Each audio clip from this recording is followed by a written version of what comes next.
La mañana del 22 de noviembre de 1963 comenzó como cualquier otra en Dallas, Texas. El sol iluminaba las calles, las banderas ondeaban suavemente en el viento y una multitud ansiosa se reunió a lo largo de la ruta del desfile. La emoción era palpable. Ese día, el presidente de Estados Unidos, John F. Kennedy, estaba de visita en la ciudad. Muchos lo veían como un símbolo de esperanza, de juventud y de un nuevo amanecer para la nación. Pero nadie sabía que, en cuestión de segundos, el mundo entero iba a detenerse. Unos disparos desgarraron el aire y, con ellos, el sueño americano sufrió una herida que jamás sanaría. Este no solo fue el asesinato de un presidente, fue el asesinato de una era de inocencia, de optimismo y de confianza en el sistema. Hoy, más de 60 años después, seguimos preguntándonos, ¿quién mató realmente a John F. Kennedy? ¿Fue Lee Harvey Oswald actuando solo? ¿O fue un complot tan profundo que aún nos negamos a aceptar?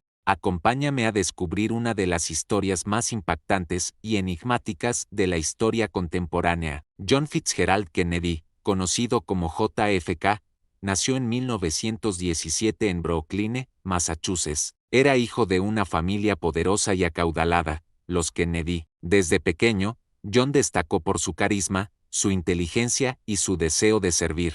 Tras sobrevivir a una infancia marcada por enfermedades y hospitalizaciones constantes, sirvió en la Marina durante la Segunda Guerra Mundial. Fue allí donde su leyenda comenzó a forjarse. Tras un ataque japonés, Kennedy lideró a sus hombres hacia la seguridad, demostrando un valor y una determinación inquebrantables. En 1960, con tan solo 43 años, JFK se convirtió en el presidente más joven electo de Estados Unidos. Su discurso inaugural quedó grabado en la memoria colectiva. No preguntes qué puede hacer tu país por ti, pregunta qué puedes hacer tú por tu país. Kennedy representaba la juventud, el progreso, la modernidad. Bajo su mandato se lanzaron los programas espaciales, se luchó por los derechos civiles y se enfrentaron desafíos monumentales como la crisis de los misiles en Cuba. Pero detrás de la sonrisa perfecta y el cabello impecable, Kennedy también era un hombre perseguido por enemigos. Los conflictos con la CIA, el FBI y la mafia crecían silenciosamente. Algunos decían que la Casa Blanca era un castillo de cristal a punto de romperse. En noviembre de 1963, Kennedy decidió visitar Texas para fortalecer su base política antes de las elecciones de 1964. Texas era clave, pero el ambiente estaba cargado de tensiones políticas. El gobernador John Connaught y el vicepresidente Lyndon Barrio Johnson lo acompañaban. Dallas era una ciudad conocida por su ambiente conservador, y había recibido a políticos demócratas con hostilidad antes. A pesar de las advertencias de seguridad, Kennedy insistió en viajar en un descapotable, para estar cerca de la gente. Ese viernes, el presidente y la primera dama Jacqueline Kennedy descendieron del Air Force One en Dallas Lafayette. Jacqueline, con su icónico conjunto rosa, saludaba sonriente mientras la multitud gritaba de emoción. La caravana partió hacia el centro, con banderas ondeando y miles de ciudadanos emocionados. Pero entre la multitud había algo más. Había silencio en ciertas esquinas, miradas tensas, rostros anónimos que parecían observar cada movimiento. En un edificio cercano, alguien se preparaba para realizar un acto que cambiaría la historia. A las 12:30 página, la caravana presidencial entró en Dealey Plaza. La ruta era cuidadosamente planeada, Houston Street, luego un giro a la izquierda hacia Elm Street, un giro cerrado, casi en ángulo recto, que obligaba a la limusina a reducir la velocidad a apenas 18 kilómetros por hora. John F. Kennedy estaba radiante, llevaba un traje azul marino, corbata gris y una camisa blanca impecable. A su lado, Jacqueline lucía su famoso conjunto rosa de Chanel, con el sombrero pillbox a juego. Era la imagen perfecta del glamour y la esperanza estadounidense. La multitud se agolpaba en cada esquina. Familias enteras salían con pancartas que decían, «Bienvenido, señor presidente», y «Dallas te ama». Niños pequeños ondeaban banderas diminutas. Abuelas lloraban de emoción al ver pasar el auto. Kennedy se inclinaba, sonreía y saludaba con esa naturalidad que había enamorado a un país entero. Detrás de él, en el asiento delantero, iban el gobernador de Texas, John Connally, y su esposa Nellie. Connally, un hombre robusto y seguro, también sonreía, aunque en su interior estaba tenso. Sabía que Dallas podía ser hostil. De hecho, la mañana de ese mismo día, alguien había mostrado una pancarta que decía, traidor, pero Kennedy insistía, quiero estar cerca de mi gente. De pronto, la atmósfera festiva se volvió pesada. En el Texas Chool Book Depository, un edificio de ladrillos rojizos, un joven se posicionaba con un fusil Carcano M91-38 equipado con mira telescópica. Su nombre, Lee Harvey Oswald, desde la sexta planta, apuntaba cuidadosamente. A las 12:30 página, en punto, el primer disparo. Kennedy gira ligeramente la cabeza, extrañado. La multitud no reacciona de inmediato. Algunos piensan que es un petardo. Nellie Connally se vuelve hacia el presidente y le dice, señor presidente, no puede decir que Dallas no lo quiere. Justo en ese momento, el segundo disparo. Kennedy se lleva las manos al cuello. Su rostro se transforma en una máscara de dolor.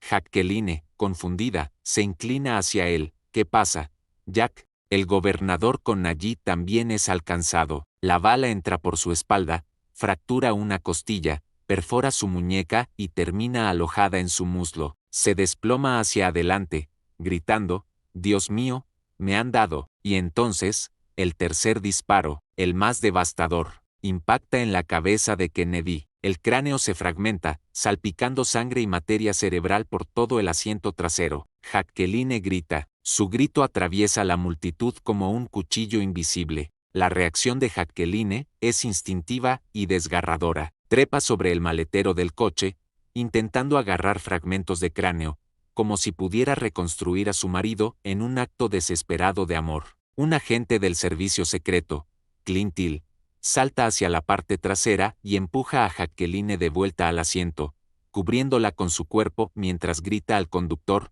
vámonos, vámonos. La limusina acelera violentamente, dejando atrás el caos. En la calle, la multitud entra en pánico. Algunos se agachan, otros corren, muchos lloran. Las madres abrazan a sus hijos, protegiéndolos como si una guerra hubiera comenzado. Mientras tanto, en la radio, los locutores comienzan a tartamudear noticias confusas.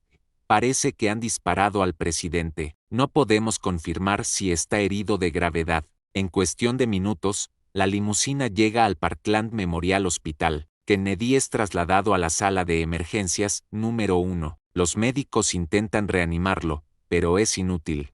Jacqueline se niega a soltar la mano de su esposo. Su vestido rosa está empapado de sangre. Cuando un médico le ofrece una bata limpia, ella responde, no, quiero que vean lo que hicieron. A la 1 página. El presidente John F. Kennedy es declarado muerto. El mundo se detuvo. En cuestión de segundos, la nación perdió no solo a su presidente, sino a un símbolo de esperanza. Las sonrisas, las banderas, las canciones. Todo quedó sepultado bajo el eco de 3 disparos que aún resuenan en la historia. Después de los disparos, la ciudad de Dallas quedó sumida en un caos total. El servicio secreto, la policía local y los ciudadanos corrían en todas direcciones. Las sirenas comenzaron a escucharse por toda la ciudad, mezcladas con gritos de incredulidad y llanto. En el Texas Chool Book Depository, algunos empleados vieron a un hombre salir apresurado. Subieron corriendo por las escaleras y encontraron,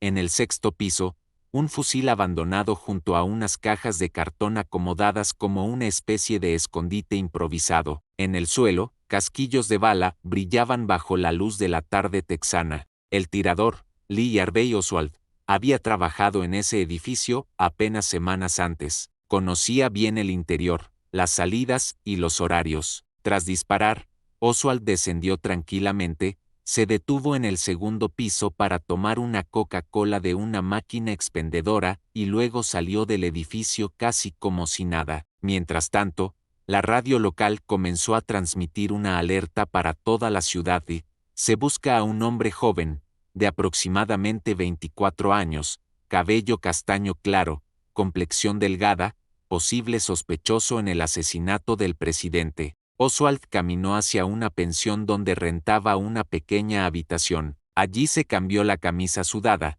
recogió una pistola y salió nuevamente a la calle. La tensión en su rostro era evidente. Miraba constantemente por encima del hombro. Alrededor de las 1:15 página. M. El oficial de policía J. Don A. Tippit patrullaba Oak Cliff, un vecindario tranquilo de Dallas. Recibió el aviso de un sospechoso que coincidía con la descripción. Al ver a Oswald, Tippit se detuvo y le hizo señas para que se acercara. Según testigos, Oswald murmuró unas palabras, luego sacó la pistola y disparó 4 veces. Tippit cayó al suelo, muriendo instantáneamente. Oswald siguió caminando apresuradamente, entrando y saliendo de calles secundarias, hasta que llegó al Texas Theatre, un cine de barrio. Entró sin pagar boleto y se sentó en la oscuridad. En la pantalla se proyectaba What is Hell, una película bélica. Apenas unos pocos espectadores estaban presentes. Mientras tanto,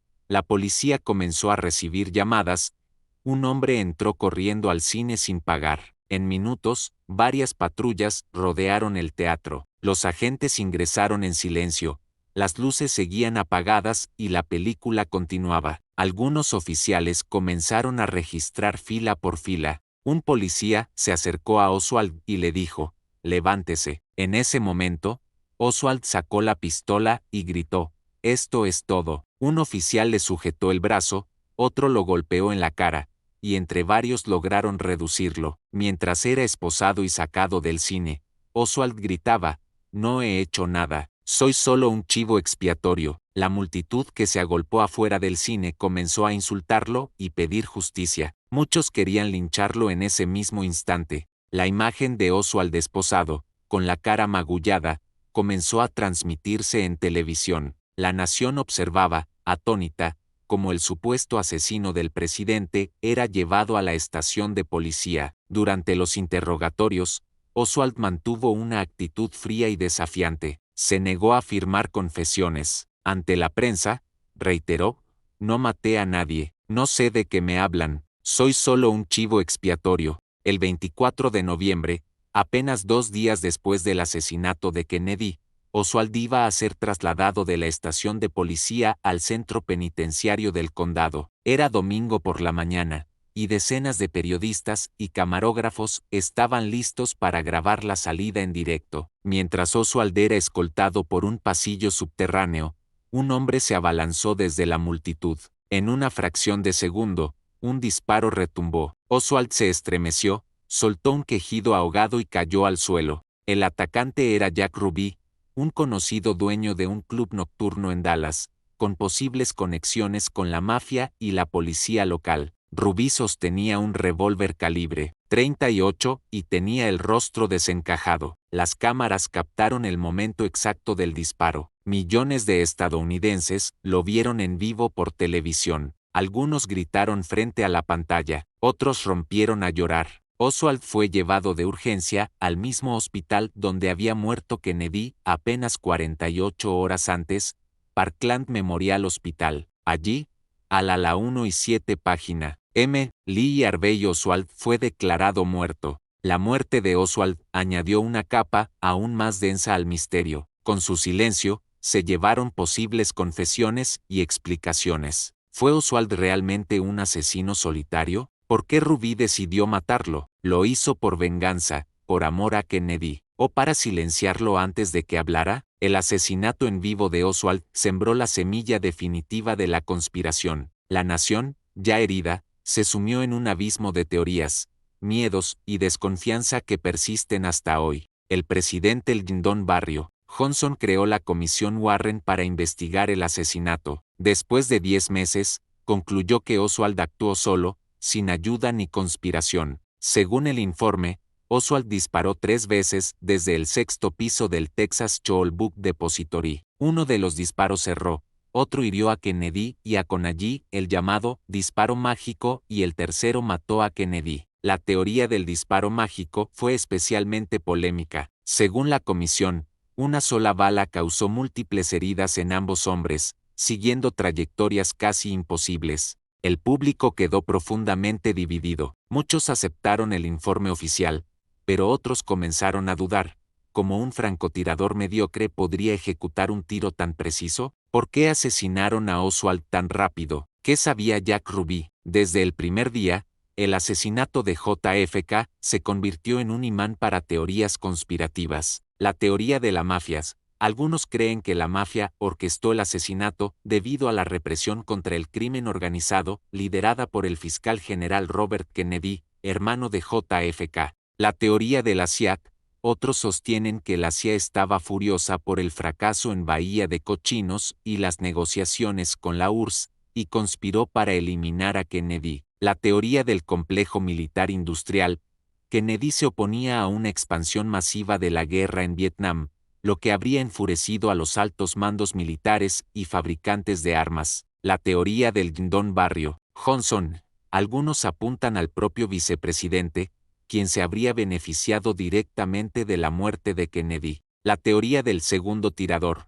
Testigos afirmaron oír disparos desde el montículo cubierto de hierba, Grassy Knoll, sugiriendo la presencia de un segundo francotirador. Cada teoría alimenta un mito más grande que la verdad oficial. Cada nuevo documento filtrado, cada nuevo testimonio añade una capa más al misterio. Jacqueline Kennedy quedó marcada para siempre. Durante el funeral, caminó detrás del ataúd con sus hijos pequeños. Su vestido rosa manchado de sangre se convirtió en un símbolo trágico. Quiero que vean lo que han hecho, dijo cuando le sugirieron cambiarse. El legado de Kennedy creció aún más tras su muerte. Para muchos, simboliza el idealismo, la juventud y la promesa de un futuro mejor. Su frase "la antorcha ha pasado a una nueva generación de estadounidenses" resonó más fuerte después de su asesinato. Jacqueline dedicó su vida a preservar la memoria de JFK, transformándolo casi en un mito. En 1964,